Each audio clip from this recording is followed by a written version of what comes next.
तो आज हम शुरू कर रहे हैं बेसिकली मैथ्स में क्लास 10th का arithmetic progression AP, class 10th का एपी एनसीईआरटी से। तो देखिए ये आपका है एक्सरसाइज 5.1। आज हम शुरू करेंगे एक्सरसाइज 5.1। तो बेसिकली ये है क्या, समझिएगा। देखिए अरिथमेटिक प्रोग्रेशन में क्या होता है, आपको पहले पता होना चाहिए कि अरिथमेटिक प्रोग्रेशन होता है क्या। तो जैसे हमने एक सीरीज़ लिखा, मान लीजिए हमने लिखा 4, 5, 6, 7, 8, 9, इस तरीके से। तो आपको पता करना है चेक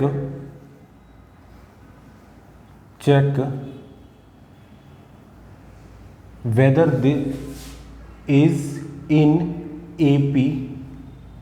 आपको पता करना है क्या ये जो सीरीज है हमारा ये AP means arithmetic progression, AP means ये अरिथमेटिक प्रोग्रेशन। तो एपी में है कि नहीं है। तो देखिए यहाँ पे इसको बोलते हैं first term, this is first term, this is your second term and this is your third term and this is your fourth term. ठीक है, तो इस तरीके से फोर्थ, फिफ्थ, सिक्स्थ है। तो फर्स्ट टर्म हमारा ये, सेकेंड टर्म ये है। तो टू बी इन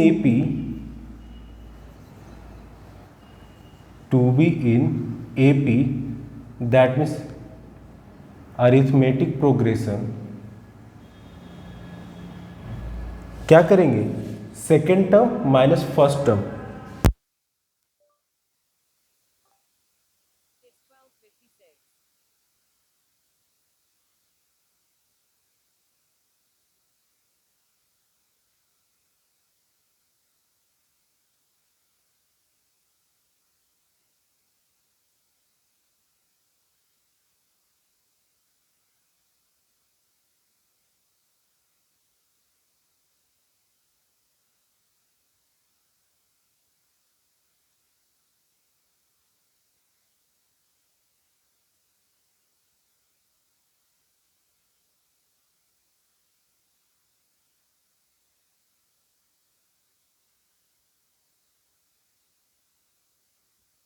तो देखिए ये एपी में अगर ये सीरीज होगा, ये जो हमारा सीरीज है ये अगर एपी में है तो कैसे है, देखिए बेसिकली हम इसमें क्या करेंगे, सेकेंड टर्म को फर्स्ट टर्म से माइनस करेंगे, second term minus first term.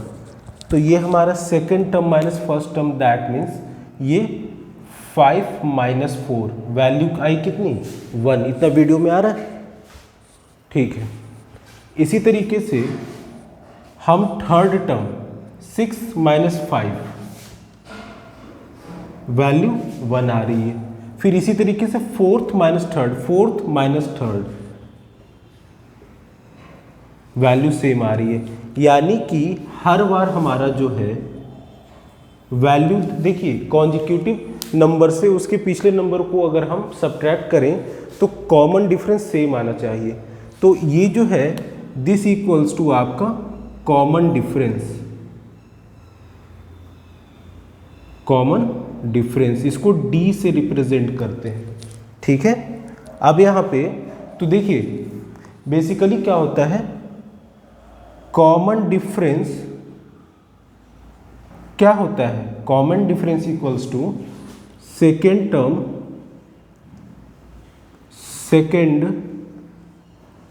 Term minus first term,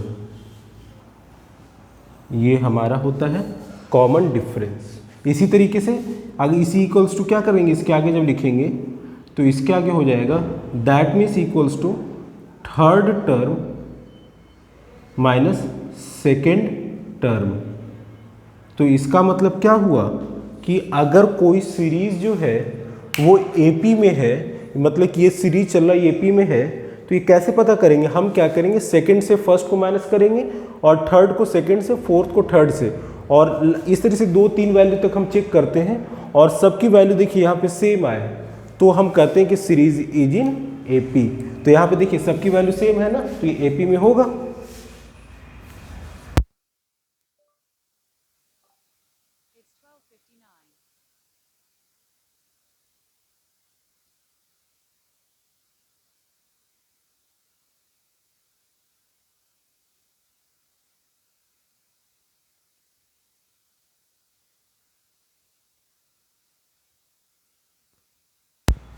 तो सबका कॉमन डिफरेंस क्या है, 1 आया ना, तो ये हमारा AP में होता है। ठीक है, एक और चेक करते हैं, ये देख लीजिएगा आप इस तरीके से, वीडियो को पॉज करके दूसरा क्वेश्चन लेते हैं।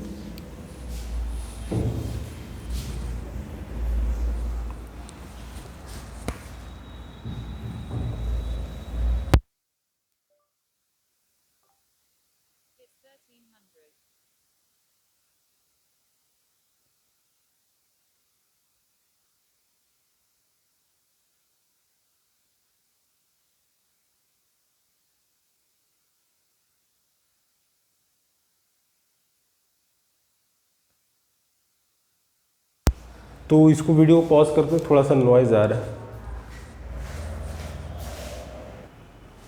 देखिए ये हमारा basically standard form of AP होता है। कैसे पता, देखिए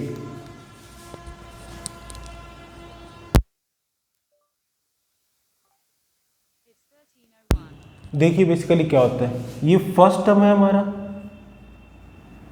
और ये सेकेंड टर्म है and this is third term.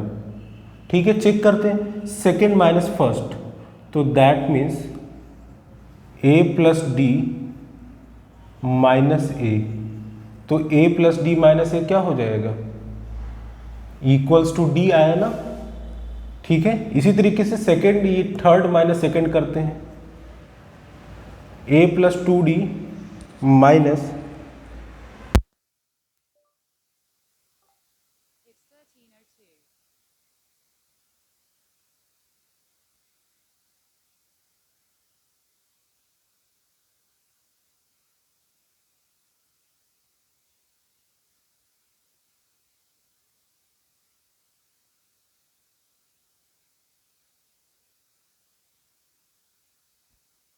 Actually थोड़ा सा नॉइज़ हो रहा है इसलिए बार बार म्यूट करना पड़ रहा है। देखिए तो यहाँ पे ये A plus D second term था, second term minus first term, answer क्या आया दोनों को डिफरेंस करने पे D। Third term minus second term, third term क्या है A plus 2D, second term क्या है A प्लस D, इसको सॉल्व किया क्या आया D। तो कहने का मतलब क्या है यहाँ पे, कहने का मतलब ये कि देखिए, और इसी तरीके से आप ले लिए तो ये बेसिकली क्या था, second term minus first term था। इसी तरीके से ये क्या था, third term minus second term. अब इसी तरीके से आगे इससे हम इसको चेक कर लेंगे, फिर से चेक कर लेते हैं। हम मान ली ये ले लेते हैं, this is first, this is second, this is third, A plus 3D minus A plus 2D, तो ये क्या हो जाएगा, A plus 3D minus A minus 2D, तो A minus A 0, 3D minus 2D D, तो यहाँ D, यहाँ D, यहाँ D, तीनों जगह पे कॉमन डिफरेंस सेम आ रहा है ना, तीनों जगह D की जो वैल्यू है वो क्या है, सेम है, तो दैट मीन्स कि AP में है। और AP का यही स्टैंडर्ड फॉर्म होता है। जब AP का ये स्टैंडर्ड फॉर्म होता है तो अब आपको क्वेश्चन पे आते हैं। देखिए ठीक है, अब देखिए क्वेश्चन क्या है, AP समझ में आ गया क्या होता है कि कॉन्जिक्यूटिव टर्म से उसके पीछे वाले टर्म को सब्ट्रैक्ट करें इस तरह से 2 या 3 बार, और कॉमन डिफरेंस सेम आना चाहिए D, तो वो हमारा क्या कहलाता है, AP में होता है। तो जैसे हम क्वेश्चन एक लेते हैं,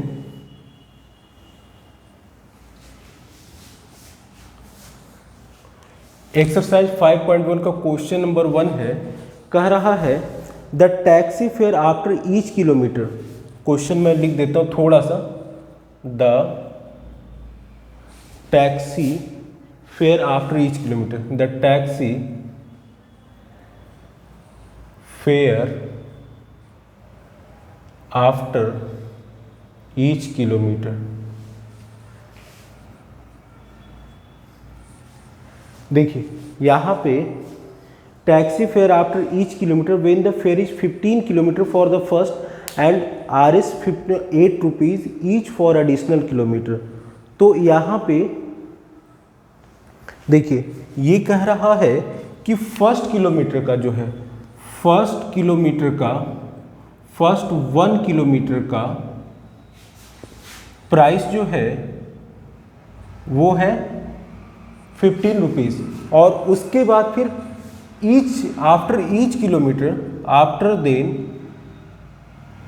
फॉर ईच 1 किलोमीटर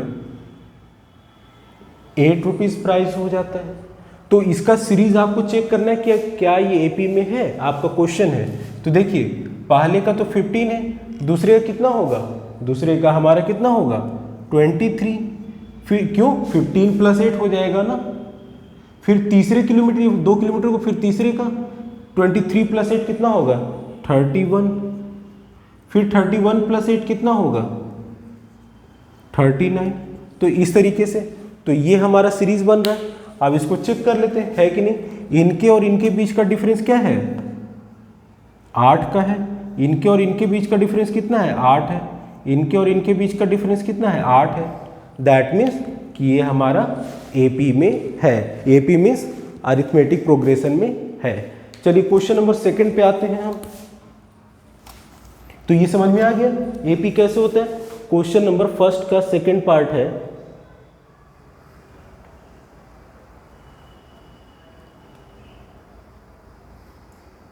ये है आपका the cost of digging a well. चलिए क्वेश्चन नंबर 3, ये फर्स्ट का फर्स्ट पार्ट था। अब है फर्स्ट का 3rd पार्ट। इसमें क्वेश्चन क्या है, द कॉस्ट ऑफ डिगिंग, देखिए the cost of digging a well after every metre of digging when it cost Rs 150 rupees for the first metre and raises by 50 for each subsequent metres. ठीक है, देखिए यहाँ पे क्या कह रहा है कि पहला 1 मीटर के लिए, ये क्वेश्चन में पहले लिख देता हूँ, the cost of digging a well. Question है the cost of digging a well, ये इस तरीके से है। तो इसका सॉल्यूशन देखिए क्या है। तो यहाँ पे cost of digging a well every metre of digging when it cost for the first metre, पहला 1 मीटर का, for the first 1 metre, for the first 1 metre के लिए कितना दे रखा है 150 रुपीज़। उसके बाद ये कह रहा है for the first metre and raises by 50 rupees each for subsequent metre, for subsequent metre of digging 50 rupees increases. तो यहाँ पे देखिए फर्स्ट हो जाएगा आपका 150 रुपीज़, फिर 50 रुपीज़ हर बार बढ़ जाता है। सब्सिक्वेंट मतलब क्या कि पहला जो 1 मीटर वो कुएं को खोदता है उसके लिए कॉस्ट कितना होता है 150 रुपीज़। उसके बाद फिर हर 1 मीटर एक्स्ट्रा खोदने के लिए कितना पैसा लगता है 50 रुपये। तो 150 + 50 कितना हो जाएगा 200 + 50 250, लाइक दिस। तो आपसे पता करना है कि एपी में है कि नहीं है। चलिए देखते हैं।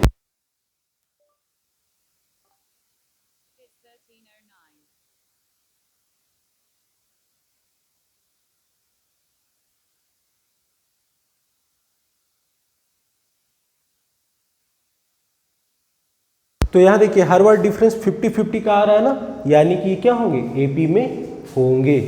ठीक है, तो ये एपी का सवाल है, इस तरीके से सारे आप कर लीजिएगा। ठीक है, अब इसके बाद फिर नेक्स्ट क्वेश्चन हम नेक्स्ट वीडियो में करवाएंगे। Thank you.